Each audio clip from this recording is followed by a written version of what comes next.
Hello, hello, hello. I am author and entrepreneur, the cerebral palsy vigilante, Zachary Fennell, and it is my honor to have with me today a guest. Those who've read my cerebral palsy memoir, Off Balance, will recognize the name. Of course, not the face, because there were no pictures. It was not a picture book. Uh, but Rob Hingensbach, one of my closest friends, dating, back to high school, you could say even before high school. Thank you for joining me today and for your time, Rob. Of course, Zach. I really appreciate you having me. I'm looking forward to talking to you. Yeah, I'm excited too. I've been wanting to. I've done these videos with my family, some other friends, and even a teacher who I mentioned in Off Balance, Mr. Swirsky. So yeah, I know when I've met with him on our own, a couple just catching up sometimes. He's who you stay in touch with. And I always mention you. And he goes, oh yeah, Rob's a good guy. So that tends to be what most people, well, that's what everyone I talk to say. I've not talked to one person yet who's had a bad thing to say about you. And if they did something bad about you, I would speak up on your behalf, because I'm like, are you sure we're talking about the same Rob? Oh man. Well, I think I'm digressing at this point. So I think we are going to, instead of continue going off on some kind of random tangent that's not relevant, we're going to start. You're here today to, kind of discuss. You've read Off Balance yourself, and get into Off Balance. I know one of my, and I was just telling you this, one of my favorite descriptions in Off Balance is when I described you as you oozing friendliness, because you're just I was someone who had a lot of social anxiety and just like felt uncomfortable being the person to reach out and talk to, to initiate conversation and interaction with people. But with you, I always I never had that. So I said, and I had, accredited that to you oozing friendliness. Do you look, remembering back yourself, do you remember that as, is that your perception of yourself, or did you have your own perceptions where you were you self-conscious about yourself, or did you feel like, you know what, I did ooze friendliness? I think one of the things that I've always looked at in my life, and when I reflect on it, and when I look at how I work with people now and what I do now, I think people learn how they're going to best connect with other people. Some people, they have natural charisma. Some people, they're super athletic. And some people, if you're just really nice, people connect with you. And so for me, that was always one of those things that it was definitely an authentic thing for me. But at the same time, I also learned that I was going to get a lot more bees to come to the hive with honey than I was with vinegar. So it was just something that I wanted to connect with other people, and that was the way that I did it. I always wanted to try to get a smile on somebody's face. I always wanted to be friendly and hopefully be an inclusive and welcoming person to those around me. And so it was something that became I'm going to do this to connect to others, and ended up being a little bit more of a worldview and how I wanted to make my impact on the world. So it was, in a sense, then a conscious choice on your part to be friendly. It wasn't just like, oh, this is who I am. Yeah.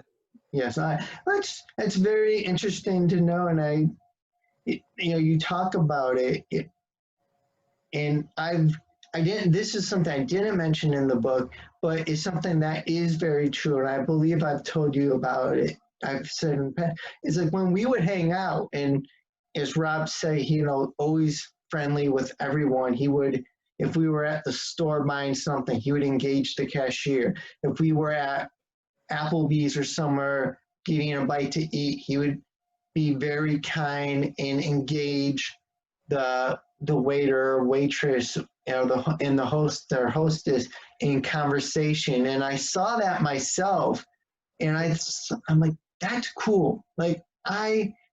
And so I kind of emulated that in a sense because that's how you do it. And and so becoming an outgoing person was something that started because I was becoming more outgoing was started because I saw the way you interacted with people, and I'm just like, that's great. I want to do that too. Mm-hmm.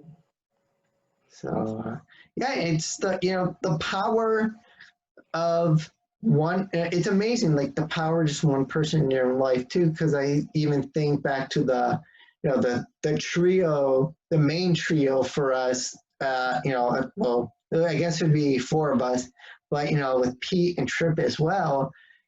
That I mean, it's funny. Before I started coming over to you in homeroom and talking to you before school began, Trip and I had like the same health class, and we weren't even sitting that far apart, and we never really even talked that much.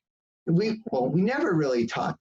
I did my thing, he did his thing. But as soon as Trip sat by you, and as soon as I would come over, and I started talking to you, I would obviously talk to Trip too, because you're not, that just engage that was the environment. It was to engage anyone who was in the conversation, not just kind of like freeze anyone out. It's just so through you, I was able to form more friendships. And this, speaking of Trip and homeroom, and I know it's been a while since you read Off Balance.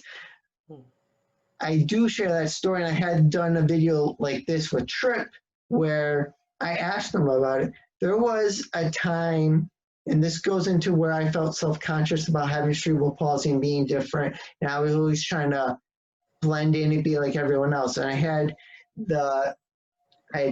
tape on the scar I had on my back from my back surgery about 2 years prior, and I always took it off before I came to school. One day I forgot. I had like the tab of tape hanging out of my shirt, and I believe it was Trip who asked, what's that? And I just tucked it in really quickly. I'm just like, nothing. And just kind of like looking back, I'm like, well, that had to be pretty awkward because it was obviously something. What were your memories of that moment? Do you even recall it? Was it one of those, like, what were your memories of that moment, and how did you perceive that situation? I think everybody's got the things in their life that they are self-conscious about, and I think other people have views of, and they're just curious about what goes on in those moments. And so kind of looking back at that moment, like I just saw Zach. I just saw somebody that was, you were trying to figure out a little bit of who you were, and I think we all were. I'm trying to remember, was that sophomore year?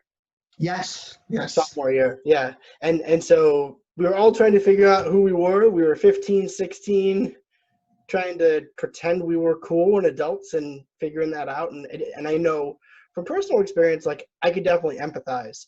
I spent much of my high school career with some type of cast or thing, or I don't know, in concussion protocol or something. I managed to find every way in the world to hurt myself, whether it was sliding into things or crashing bikes or doing whatever.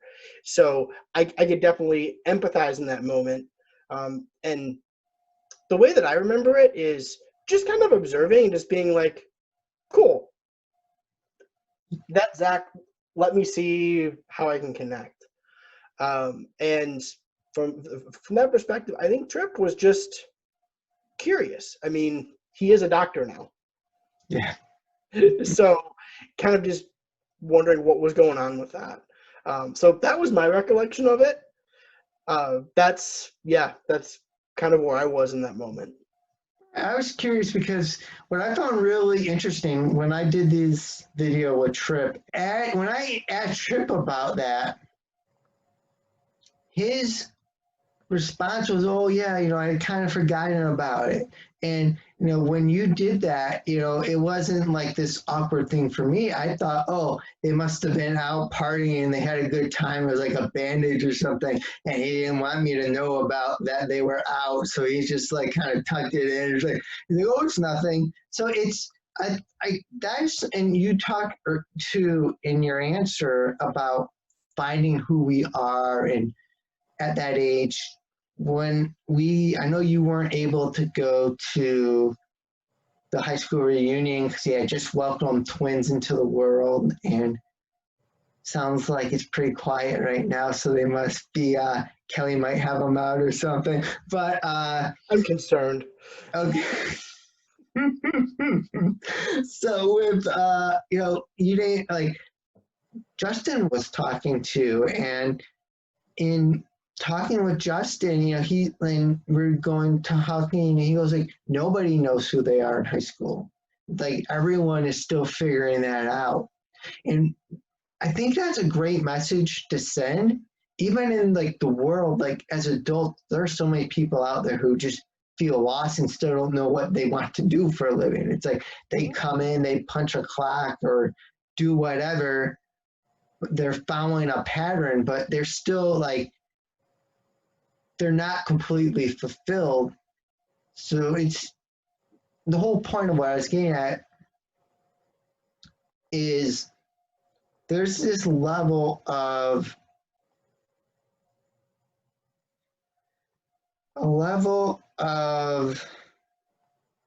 we get caught up in ourselves. I think, and the best way to put this is somebody else I know who has cerebral palsy, who is a fitness trainer, and I again think referring to another YouTube video I've done. And in that video, Daryl said that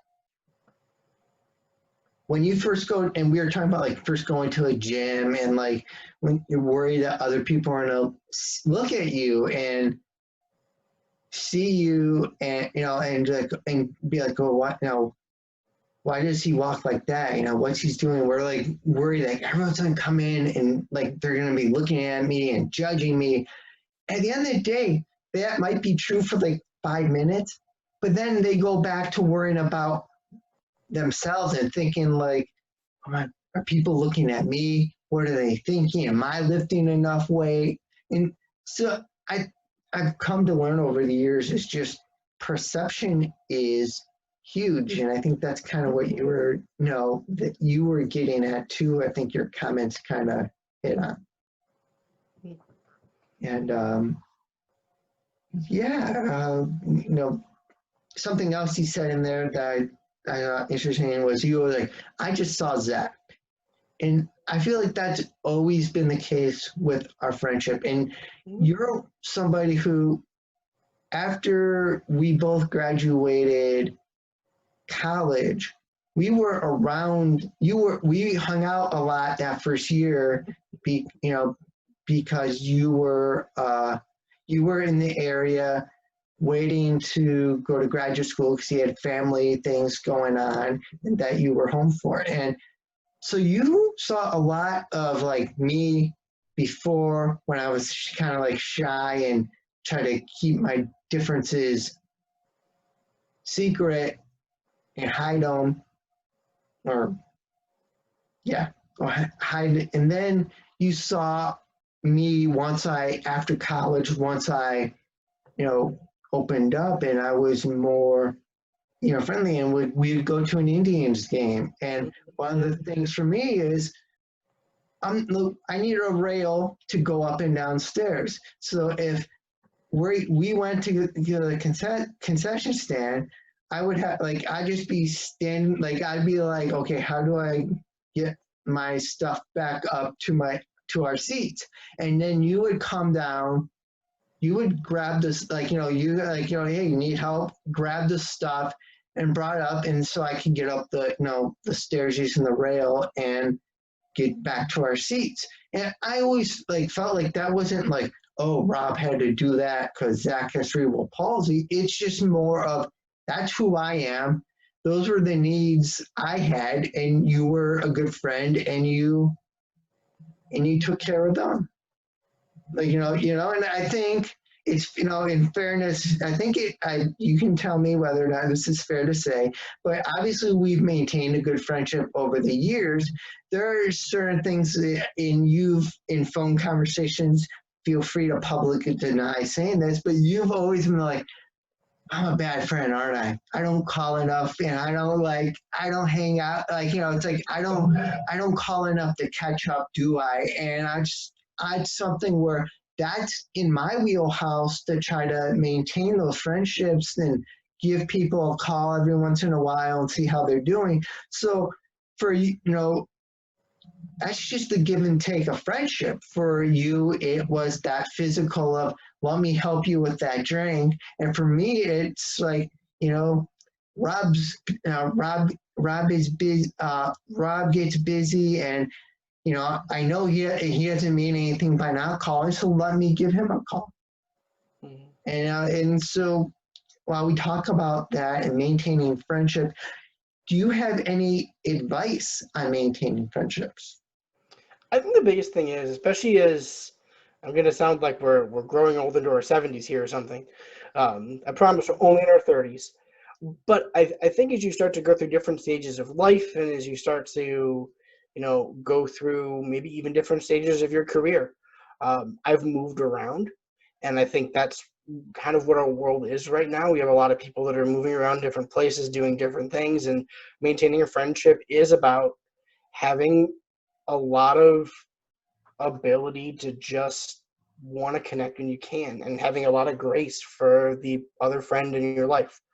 Because I think the friendships that are maintained are the ones where you do have that grace and you do have that consistent connection. And while you change as you grow up, I think that friends do too. And so you kind of take that in stride, and you try to celebrate what's going on in that other person's life, and find things to connect about, even if you don't agree about everything, or maybe if you're at very different stages of life, you find those things that do connect you, and you're excited to hear about those things that are going on in that other person's life.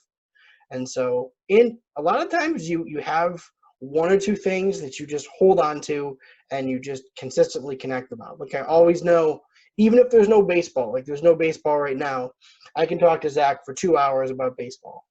I can, talk about Trevor Bauer chucking a ball over the center field fence and how many times Tito screamed at him, to, what the evolution of the screwball has been in 2-strike counts. And I know we can always talk about that. And so I think it's finding those commonalities, having grace for that other person, and just having a true care. Like, I know even in times that I don't call, without sounding really creepy, Zach, I do think about you. Like, I think about, I wonder how Zach feels. I'm just yeah, well, I think the key is understanding. Like, understanding that, hey, so-and-so, I respect that so-and-so is busy.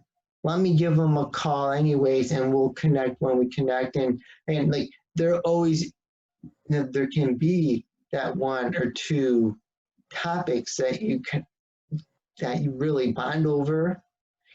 Before the Cleveland Indians was something that we'd always talk about in high school. And it's, even when we're not catching up on life, when there is baseball, and we, like, throughout the season, it's like, I'll just send like a group text to you and Pete about whether it's the World Series from 2016, or just the regular season, or the boring off season the Indians had in the past season.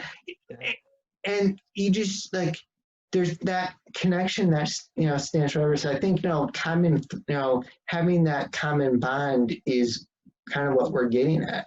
Mm-hmm. Absolutely. and one of the questions I kind of skipped over because the conversation was naturally turning this way, but to take it back for a second, and I like asking this question, Off Balance being my teenage memoir. I'm just curious if you ever wrote a teen memoir, what would you title it, and why? That's a hard one. I think the first thing that comes to mind is a nice pile of awkward. Just because I think that a lot of my life, I've never been the suave, the debonair, the super skinny, the super athletic, the super tall. As much as I look like I'm about 6'8" right now, I'm not. And so I think for me, it was just about figuring out a little bit of who I was and how I would connect with people, and then, just embrace the awkwardness that was me and still is me. At 34, if you ask anybody I work with, I'm not normal. I promise you. But Well, actually, it's funny you say that because it's in the shirt I'm wearing is my shirt that's as normal as a myth. Because hey, it is. it's my It personal is. belief that, nobody, we all have something that makes us different, that makes us awkward. And, it's important to embrace that and step into that. And in my opinion, that's like, in my experience, not my opinion, my experience, that's led me to enjoy a more fulfilling life once I stepped into it instead of trying to hide from it. Yeah. And so And I kind of interrupted you there to show no, off the you're good. shirt. Yeah, but No, were you continuing on somewhere with it? Just say big pile of awkward, I think, or something like that. And a nice pile of awkward. I think nice. the I think what happened is there was a certain point where I started out nice because it was how I best connected with people, and then I just embraced it and realized that there's going to be a lot of times that people are going to be like, "Who is this goofy guy? What is he doing? Why is he so nice?" And may look at me skeptically. And of course, I went into education, and that is usually where you get just a whole bunch of people that are the same pile of awkward that you are. And so I found that it was actually a very effective coaching technique. And whether I was working in university housing or now working with folks on finding their careers and working with like student mentors and leaders, it's just about using that to connect and understanding that sometimes it's that embracing of the things that you might not originally be proud of, or you might be originally a little bit more self-conscious about, are the things that oftentimes make you outstanding. And so that ability to step back a little bit and go, you know what? I can go in front of 250 people and make a complete fool of myself. But by the end of the time that I'm with that group of people, they're energized, they're excited, they're ready to learn, they're ready to do what we're supposed to do. This auditorium is really hot and I've just increased the temperature, but everybody's awake and ready to go. And so it becomes effective and you become energized by that. Do people think you're normal? No. But that's okay. Because I think at the end of the day, you make a much better impact being a large pile of awkward than you do if you try to just be normal all the time. Yeah. Right. Something what you said there reminds me of I was doing a speaking gig at seventh and eighth graders, was it? Yeah, seventh and eighth graders, and the prompt was essentially, what are 3 lessons that you wished that at that age in seventh and eighth grade that you wish someone would have taught you that to know now? And one of my I think it was the third lesson was, and I said, instead of thinking, oh, being different makes me stick out. Stick out sounds like a bad thing.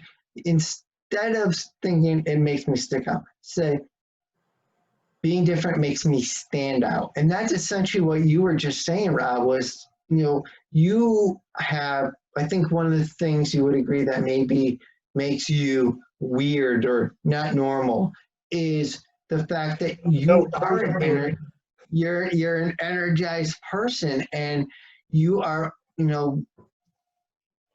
so you're a short guy, you're an energized person, so you can like buzz around a room, and you're not afraid to make make a fool of yourself. You find the fun in it, and that makes you a more dynamic speaker. And so that doesn't make you stick out like, oh, I'm short, my height, my energy. People just think, what's this happy hobbit doing here? It's it's like, if you stand out and you're like, man, that guy was an all-star. That's my title right there. What's Happy hobbit here? That's it, Zach. All right. Happy hobbit. The Robin What is the that hell story. is this happy hobbit doing here? All right. And so I we could continue and talk forever about, back to high school friendships and all that. But I think, we covered a lot of useful material today. We were kind of all over the place, but we, talked about understanding and, for, friendship wise, being able to understand each other, and that it's not so much about labels, but just about being appreciative of each other, having grace for, your friends, and not being so worried. We talked about with that message, what somebody else from high school, Mr. Adam Swirsky, from the English teacher I referenced earlier, he had that same message about embracing, he has, and I'm going to get this, look really bad if I get this wrong, but he has a I'm just going to keep it vague so I don't get it wrong. He has a learning disability, and he's a teacher in English. And if, he could have used that against him, but and when he went to school for advertising and marketing, he was able, like, wait, the fact that I think different is an asset to me, because I'm able to think outside the box for everyone else is stuck in the box. Is there a moment, do you feel, Rob, that being a happy hobbit has helped? This will be the last question, unless you have anything else to add. Has being a happy hobbit, has there been, like, when has this, well, I guess you've already answered that with your talking about energizing a room 250 people, but would you, like, is there another example of where being a happy hobbit, I just like saying happy hobbit now, has proven to be an asset for you? I think just in terms of resilience, I think that's one of the biggest things. As we go further into adult life, I think we have to have a higher capacity for being resilient, but you have to find kind of an inner strength to do it. And so if you try to connect to the positivity that's out there, you have a much better chance of dealing with the stuff that stinks. Like, there's going to be stuff that stinks, and there's going to be times that, like, things happen to you, or maybe a body part doesn't work too great, or just something is not going according to plan. You don't get the job you want, or whatever it is, and you just have to be able to be resilient and say, all right, well, I'm going to get back up. There's going to be a better tomorrow. We got to figure out what that is and how that is. I could swear a few times tonight, but then in the morning, you just got to keep going. And so I think kind of that mentality, and I guess the hobbit positivity, you could say, including second breakfast, that's key. You just have to use it for resilience, and I think that's one of the biggest things, because you miss opportunities if you're not able to be positive and resilient in your life. Yeah, reminds me of the old saying, fall off the horse, just be grateful the horse didn't fall on top of you.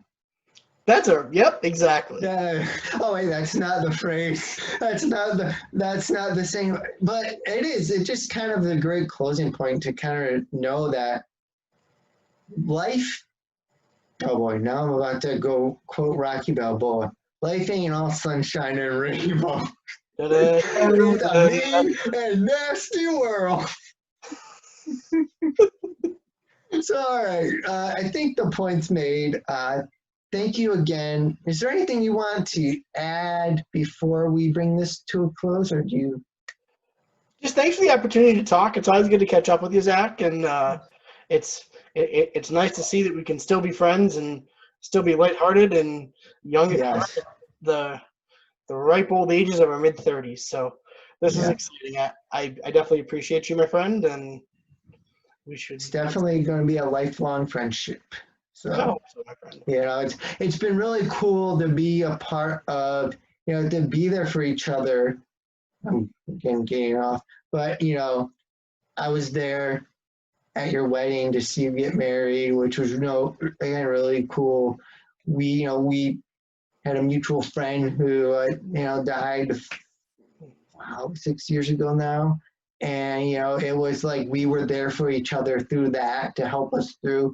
You know, there is, you know, it's funny. I will make this last point, and then we'll close, because it just made me think. You know, talk about those, how, you know, things don't always go to plan. We had the chance, you, Pete, and I, we and Kelly were able to go to see the Indians play at Camden Yards one year, and that was a great experience. But the day didn't always go as planned. There was a point in the day where, you know, you went to go get drinks for us and whatnot, and I was in the seat, and then you were handing over my Pepsi, and it spilled, and then I got all grumpy, and you were like apologizing. That, like, it's funny, like, that's why I got mad at you, because you're always like I'm sorry, and you always take the blame for everything. I'm just like, Rob, everything's not your fault, and then